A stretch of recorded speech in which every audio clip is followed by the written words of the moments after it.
Hey, how's it going? Welcome back to another CarMiZa video. In the last video, I created this plate, which I constructed out of 1/8" aluminum, which will serve as the top of the toolkit for the spare tire area in the car.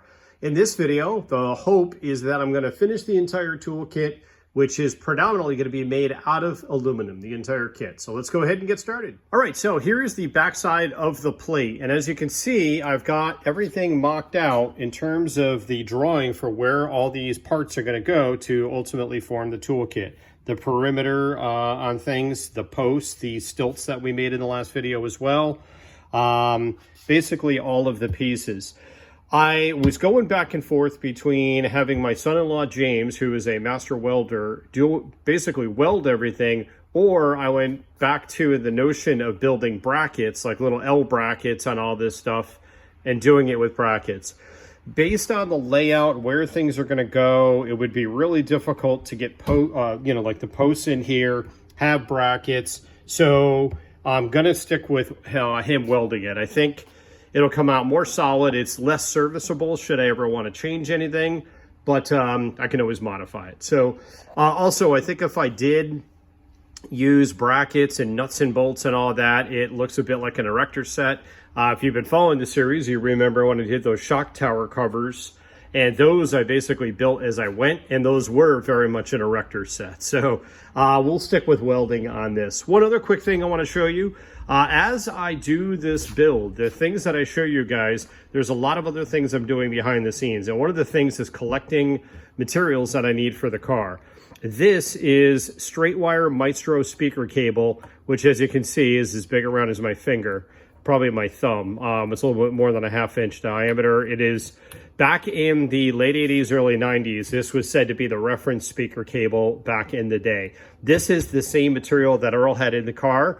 I am buying up any pieces of it that I can find. You'll see why. We'll get into this when we start working on the wiring of the car, but it's going to be important that I have extra cable. So, all right, let's go ahead and continue on the toolkit. All right, so the first thing I'm going to build here is going to be the box. This is going to be a 5-sided enclosure that'll be welded to the backside here, which is going to hold the jump start unit. It is a Noco unit, and it will sit flush with the top of the toolkit when it's done. And again, as you can see, I laid this out. So let's go over to my little workstation outside and I'll show you the next step. All right, so here's my modest setup that I've got. And if you've been watching the series, I apologize. This must be getting boring because I'm cutting more aluminum, big surprise. Skill saw, basic, probably $40 skill saw. I've got a Diablo metal cutting blade. I've got this set to a low speed, like 2.5 out of 5. I run some WD-40. That's why I've got such a big fat Sharpie line, because the WD-40 kind of erodes the line. I did have the idea to make sure when I had the aluminum stock cut from my local metal supplier to get this cut precisely at the correct height. So now what I'm going to do, these are the long sides here and here. And then when those are cut, we'll do the end caps as well. That way all 4 pieces are already cut to the exact precise height. I just need to worry about the ends. I'll rough cut everything with a jigsaw, and then when I'm ready, I will clean everything up with a flush trim router bit.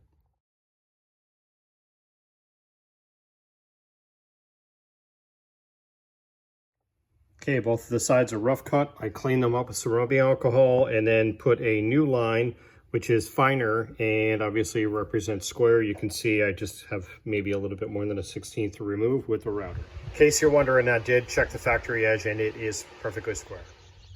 You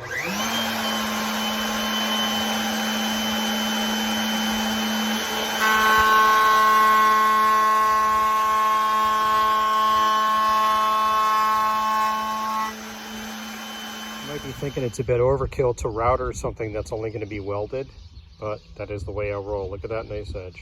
All right, let's get the other pieces cut. All right, and there's the result. You can see they are identical. You might be asking, why didn't you just double stick tape one to the other and flush trim that? This stuff is too thin for me to be comfortable with the bearing, so I'm using 1/4 inch stock.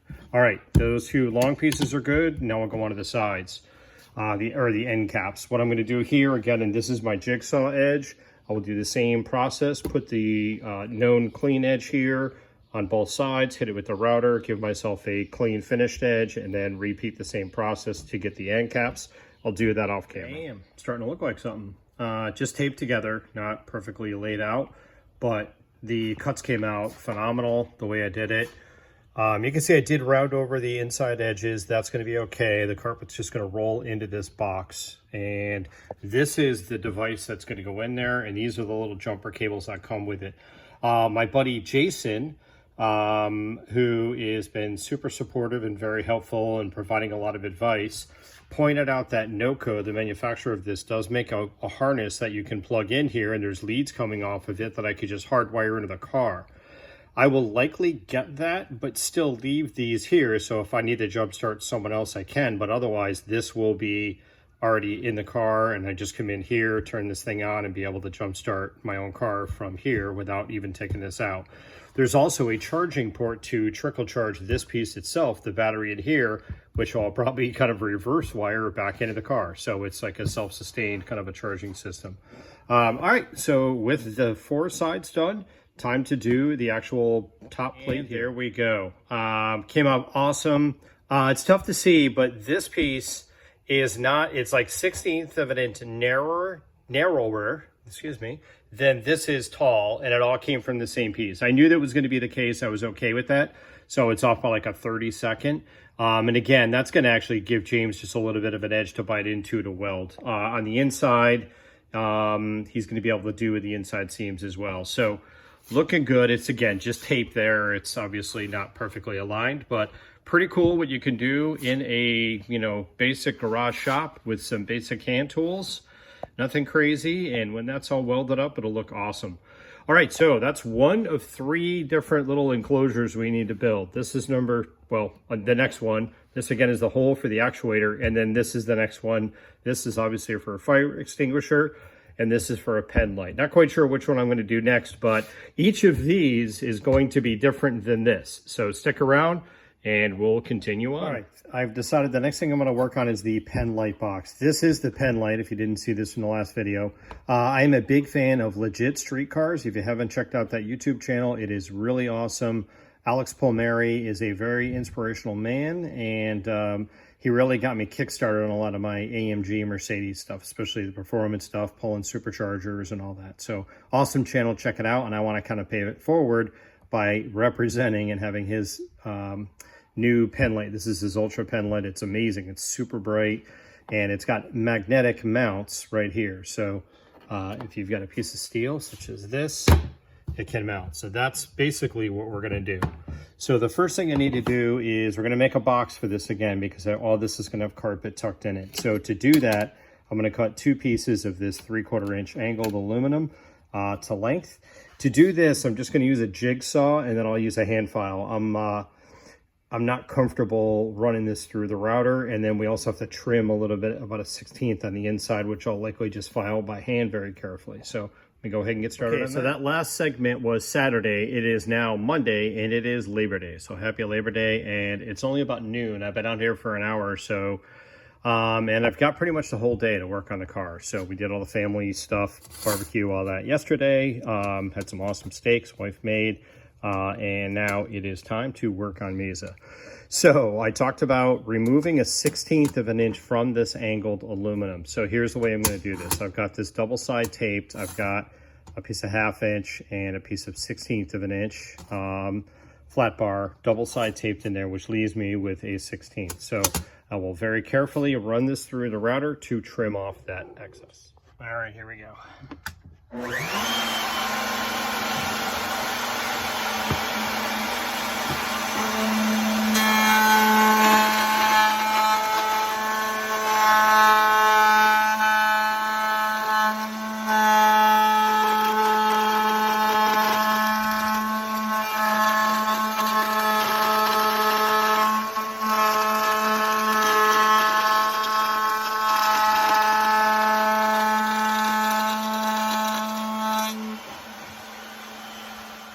All right, I got a little bit of chatter there, you may have noticed. I don't know if my flush trim bit is getting dull. I'm using it a decent amount for aluminum, or if it's just this setup the way I did this.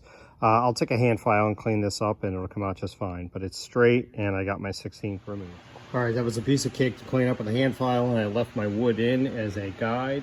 And it came out really nice. So, on to the next part. This was 3/4 of an inch wide, and you can see I took exactly 1/16 off. All right, let's keep going. Okay, my next step was to take that big piece of stock, cut it in half, make 2 pieces that were exactly the same length, and make sure the ends are square. I did this off camera. I just used a jigsaw and a file, but as you can see, they are exactly the same length. Now we'll go on to the next part. Just a quick idea what this is going to look like. I've just got this kind of mocked up with some scrap wood.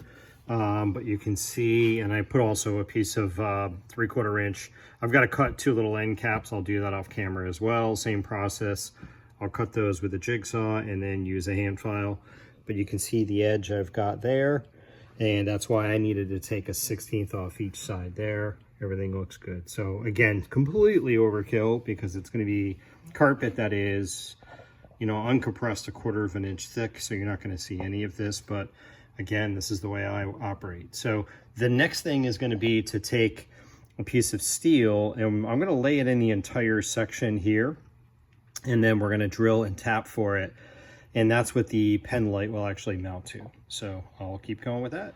And here's what it looks like with the end caps. Everything's just taped together right now, but you can see we've got ourselves a proper aluminum box. So now we'll go to the next part, which is going to be inlaying the piece of steel. All right, the next piece is going to be the piece of steel. This is just a piece of scrap. It happens to have a bend on it that I did for something at some point. To cut this, I'll use a cutoff wheel, and then I'll clean up the edge with a grinding wheel. No using a router on this stuff. This is 1/8 inch steel. So, all right, here we go. All right. Very bright out, tough for me to see if I started the camera or not. Here we go. All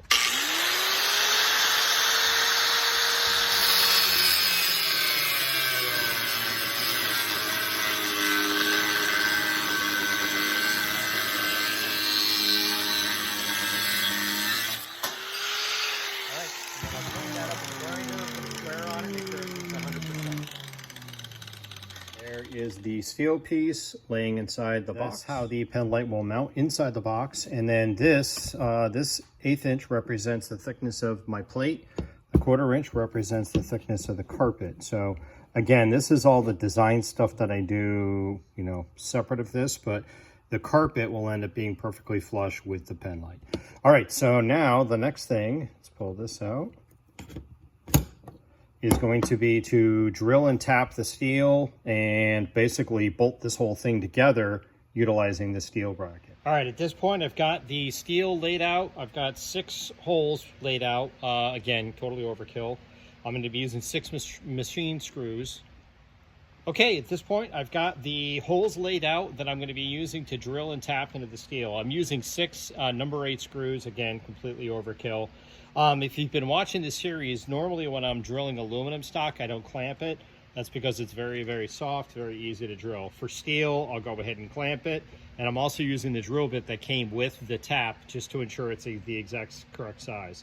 Also, I highly encourage people, if you're going to be tapping threads, especially in thin material like this, to use a drill press versus a hand drill. You'll get a lot more accurate cut. So pretty straightforward here, nothing crazy going on. I'll just drill this out, and I'll continue doing the other 5 holes, and then we'll move on to the next step. All right, all the holes are drilled in the steel. Everything came out nice. Now I've double side taped the steel inside of the aluminum box. I taped up the box more just to make it a little bit more strong while I do this. Now what I'll do is use a drill press and drill through the aluminum using the steel as my guide. All right, same deal. Nothing groundbreaking here. I'll go ahead and do this. I'm going to do this just by hand. I don't anticipate any issues. I'm going to be very careful going through the steel because I don't want to enlarge that hole at all. This way I should be able to get everything to line up good. And the this again is going to be the name of the game. I'd be able to hear the steel if I was disrupting its shape. So, all right, I'll continue this and show you what it looks like in just a minute. All right, and there's both pieces. You can see the holes are definitely all the way through and lined up. Another little pointer here. You can notice I put an A and a B on there. When I'm doing things like this, especially when I'm drilling out stuff like, you know, in a line, I want to make sure I reassemble it the correct way. I also noticed this one is off just a 32nd maybe. So to that point, if I was to have these reversed when I assembled it, you know, these things aren't going to line up perfectly. Right now, that steel is still in there and it lines up perfectly. So labeling them, and I don't use a pen because I always clean my stuff off with, you know, isopropyl alcohol. This way I've got it engraved. I did the same thing on the back side of the steel. So next what I'm going to do, let's see, checking my to-do list here, is pull everything apart, and then I'm going to drill out the aluminum to allow for the diameter of the screws I'm using. All right, so the next thing I'm going to do is countersink the underside of the aluminum to allow for the flathead screws I'll be using. This is a tool I built from my E55 AMG, so it's kind of a one-man supercharger removal tool, but clearly I'm going to use it to act as a kind of a placeholder for the angled aluminum. I also locked in the depth, and we'll see. Hopefully everything is good with this depth. The other thing too, I'm watching the skies. We're about to get some rough weather, so let's see if I can get these completed without rushing. Okay, if you've been following the channel, I've done a million of these, but for anyone who's new, let me show you how this works. Countersink, again, the depth is locked in place.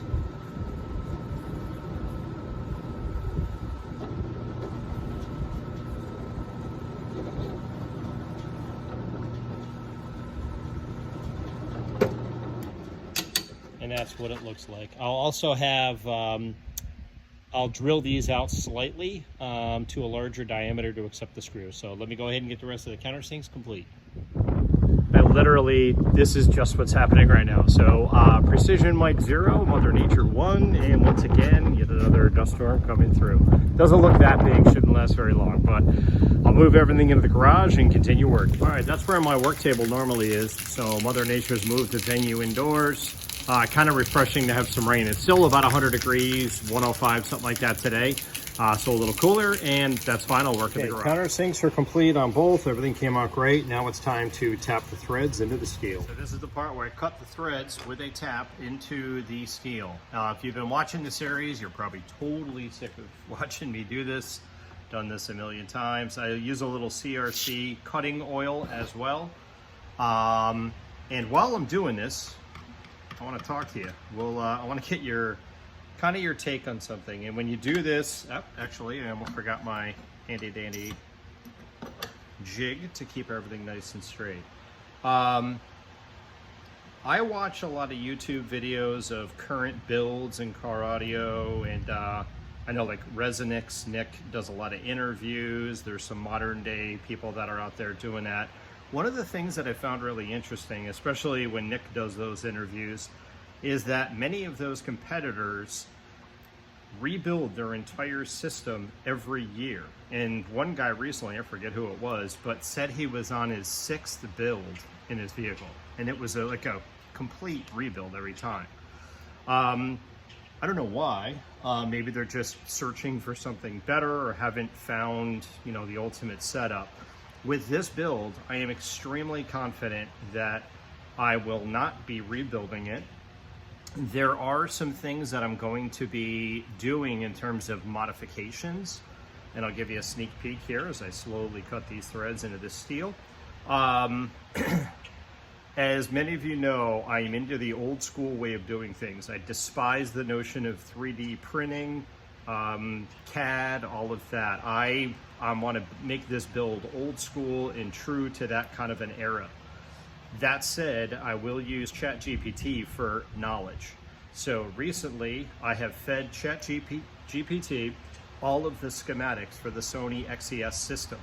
And we are in talks of different things that I'm going to be doing to modify that system, which include but not limited to op-amp upgrades, galvanic isolation, relocating all the power supplies into the rear deck into a separate chassis, increasing output voltage from 4 to probably somewhere between 8 and 10 volts RMS, a general recap, so on and so forth. So that's the only thing I like technology for. And again, when I get this thing done, especially after several thousand hours of building, I won't be redoing it. All right, so that is one thread cut. As you can see, you've got to go really, really slow when doing steel compared to aluminum. I'll do the other 5, get everything cleaned up, show you what it looks like, and then we'll get this piece assembled.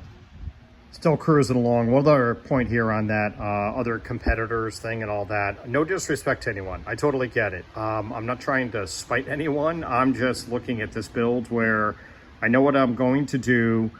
I don't have enough gas in the tank to do this thing again. So that's all I wanted to say on that. All right, continuing on. Thread's complete, time to assemble. All right, I'm assembling this and I just want to show you, again, just using super basic tools in my driveway. If you take your time, you can do really nice work. Our ends here line up perfect. Everything is great there. If you notice, I only have 4 of the 6 screws in. And again, because I use flathead screws for virtually everything and I countersink them, they're very demanding. There's no slop. It's not like a button head screw where you can play around with it. Look at how perfect those holes are. Those screws, I won't have to fight them. I don't have to cross thread them or anything like that. They'll go in there perfectly.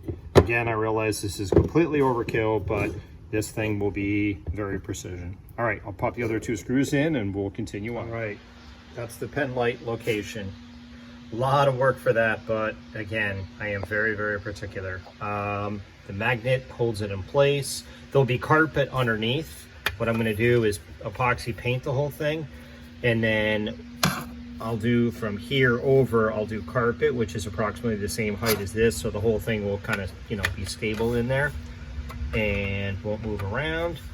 And obviously I've got my gap there to allow for the carpet. So Noco box complete, ready for James to weld, and pen light complete, ready for James to weld. The last piece of the puzzle is this beast right here, the fire extinguisher, and I'm not 100% sure how I'm going to do that. I've got a few different plans, but let's get into it. Okay, it's a couple of nights later, and here's what I'm going to do. The first thing is I'm going to build 4 1-inch flat bar straps. They're going to basically be like this and kind of bend around the fire extinguisher. I'll do those 4 first, and we'll kind of figure out how I'm going to do the inlay. I got a couple ideas there. So let me show you what I'm doing to do these 4 straps. All right, so again, I'm going to use 1-inch flat bar, but I want to be able to curve it and get something kind of clean and consistent. So I built this little jig. This is obviously half round here, and I've allotted for the thickness of the carpet, plus kind of the inlay pieces that I'll make. You'll see that in a little bit. So basically, the objective here is to be able to put the flat stock in. I'm going to heat it and I'll pull it around this. I probably could get away without even heating it, but I'll add a little bit of heat and do that. And I need to do 4 of them. So to figure out my approximate length, this is the way I'll do it with the flat bar. I took a piece of paper, went like this, and then that's the way the flat bar will look when I'm done. Took the paper, transferred it over to my flat stock, allowed for another 1.5 inches extra. So this is where I'll cut it. This is going to be my first 90 that'll fit into my jig. So I'll knock out 4 of these and then we'll go on to the bending process. All right, so I've got 4 pieces of the aluminum prepped and ready to go. I'll add a little bit of heat. I'm just using some MAP gas here.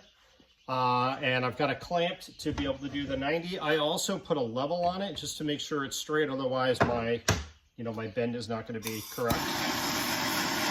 So a bit of heat, don't need to go totally crazy here.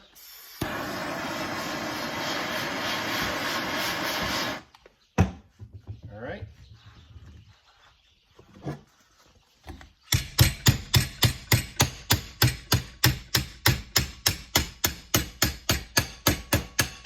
All right, so there's my 90. I'll do the same thing for the other 3 parts. All right, so here we are at my little contraption. I got it clamped down, and what I'll do is heat these up. Drop them in and then pull it around to do the bend. It's going to be long coming down here. I'll actually move the clamp over some more and then just kind of pull it down straight. And then once that's done, I'll do the other 90, and then hopefully we've got the correct shape and the correct size. All right, I know that there's probably a better way to do this, but again, with a basic setup in my garage, in the driveway, this is what I'm going to do. So I know this is going to get really hot. It's aluminum, so it's going to transfer heat like crazy.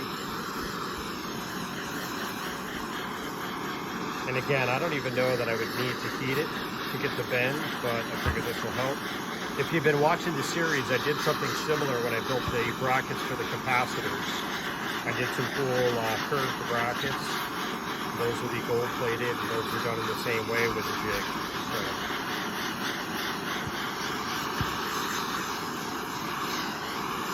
I'm going to apply as much heat as I can where it's, I can feel the heat coming through,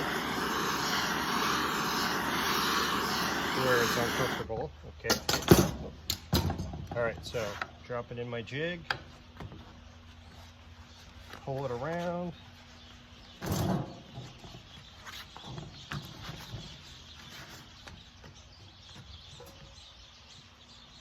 Not bad. I can see one little area I want to tweak, but the general idea is there. Very, very small adjustment I'll make, and we should be good to go. All right, let me get the rest of them going and I'll show you what it looks like. All right, I tweaked out one little section. It was up here, right where the bend started. It was a little wonky, and I took a piece of block of wood, shoved it in there, and just kind of pushed it in while it was still heated up. But you can see that comes out pretty nice. Now I've got to be really careful where I do my other 90 here to make sure that it's, you know, a half circle. So I'll work on that, trim the extra piece, and then hopefully replicate it 3 other times perfectly even. Let's see how it goes. All right, here's what this first one looks like. Not perfect, but really, really good. And again, I'm sure there's, you know, some machine you can get that'll do this, but I'm being creative in my driveway. I'll trim this one to length. I'm gonna go ahead and bend the other 3. I'm looking at some more weather outside, and we're getting another dust storm here shortly, so I'm gonna try to get all these bent up. Okay, the straps are complete. I ended up trimming a little bit more off of each end. I got them in the correct placement. It's tough to see, but those first 3 are really nice and straight. If I line them all up together, they're very symmetrical. This 4th one, number 4, I had to kind of go a little bit wider, and it's shallower there. That's all by design, because the fire extinguisher on the back side here, up in this area, is a little bit more shallow, so that was intentional. And at this point, basically, I've got everything laid out for James. He's coming over tomorrow, and I'm going to walk through everything with him, kind of show him, you know, where to weld and kind of the setup. I've also got arrows here. You can see where, just ensuring that, you know, I want to make sure he doesn't, this is number 3, but if he welds it like that, I'm going to have a big problem. So I've got arrows there to mark everything for him. Same thing on the other 2 posts. These, it doesn't matter if it goes this way or this way. Same with the Noco box.